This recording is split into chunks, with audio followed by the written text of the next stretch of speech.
Сегодня мы собрались в большом зале окружной администрации города Якутска.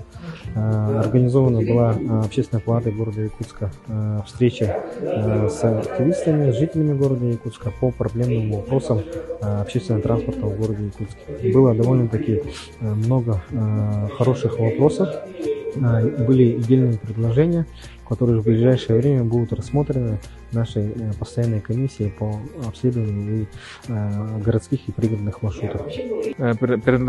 Предоставили условия поговорить с руководителями автохозяйств, поэтому вот я думаю, что что-то почерпнут, и обязательно вот комиссия будет заседать, и я думаю, что наши предложения, которые сегодня поступили, они будут приняты во внимание, а это в целом улучшит ситуацию с автобусами в городе Якутске.